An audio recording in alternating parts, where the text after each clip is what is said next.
తీవ్రమైన తుఫాను ఈరోజు ఉదయానికి 8:30 గంటలకి ప్రస్తుతానికి ఇది పశ్చిమ మధ్య బంగాళాఖాతంలో విశాఖపట్నానికి తూర్పు ఆగ్నేయ దిశగా 530 కిలోమీటర్ల దూరంలో కేంద్రీకృతమై ఉంది. 12 గంటల్లో ఇది మరింత బలపడి పెను తుఫానుగా మారే అవకాశం ఉంది. హుదూద్ పెను తుఫాన్ రాష్ట్రం వైపునకు తరుముకొస్తుంది. మరో 12 గంటల్లో తీవ్ర పెను తుఫానుగా మారే అవకాశం ఉన్నట్లు తీరం దాటే సమయంలో సముద్రంలో నీటి మట్టం 2-3 అడుగుల ముందుకు రావచ్చని చెప్పారు. जो दिशा थी अनुमानित वही दिशा रही, जो अनुमानित टाइम था वही टाइम रहा. At least 4 people have now died after cyclone Hudud in Andhra Pradesh and Odisha. 15 दिन पहले तो मैं इतना उत्साह और उमंग से उछल रहा था वाइजैक को स्मार्ट सिटी बनाने का सपना लेकर के, और अचानक ये कसौटी आ गई है.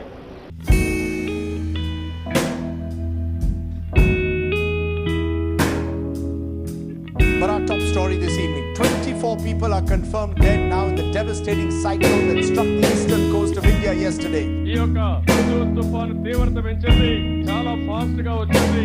ఏం జరుగుతుందో ఒక గంట మాకు తెలియని పరిస్థితి, ఉత్కంఠ.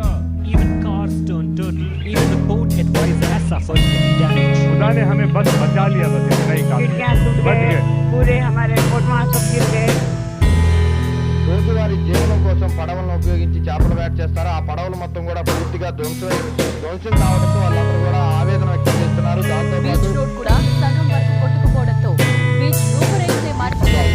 తిరగడం, ఈ బీచ్ లో చాలాసేపు ఉండడం అనేది రెగ్యులర్ గా జరిగే ప్రక్రియ. అంటే విశాఖపట్నంలో కూడా ఇంత దీనికి వస్తుందని నా పుట్టినప్పటి నుంచి ఎప్పుడు ఊహించలేదు. జనరల్ గా ఏంటంటే ఒక సైక్లోన్ హిట్ చేసిన తర్వాత స్లోగా తగ్గిపోతుంది. నిన్న వచ్చిన సైక్లోన్ ఎట్టంటే హిట్ అయిన తర్వాత for every half an hour అది ఇంక్రీజ్ అవుతూ ఇది హ్యూజ్ లాస్, మనం ఊహించని నష్టం జరిగింది. ఒక నేవీలో 2,000 కోట్లు, ఆంధ్ర నుంచి 300 కోట్లు, ఒక ఎయిర్పోర్ట్ కి 500, రోడ్స్ ఒక ఫిషింగ్ హార్బర్ పోయింది. కోస్ట్ గార్డ్ హో, నేవీ హో, railway, airlines, national highways power అయితే ఇంకా చెప్పలేము. ఒక 40,000-40,000 పోల్స్ అవి కూడా లెక్కేయాలి.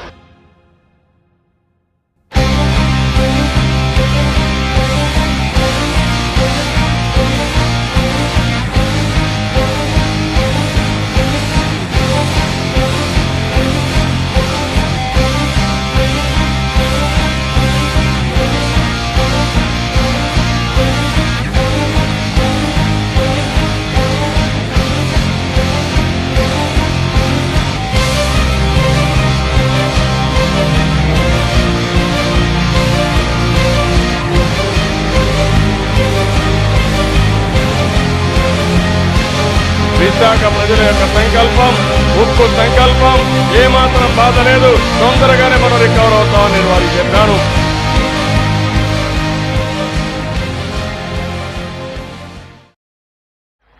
ఈరోజు గాలి చూస్తున్నారు, ఎంత ఆహ్లాదంగా ఉంది తమ్ముళ్ళు ఈ గాలి. ఎక్కడన్నా ఈ గాలి దొరుకుతుందా అని మిమ్మల్ని అడుగుతున్నా.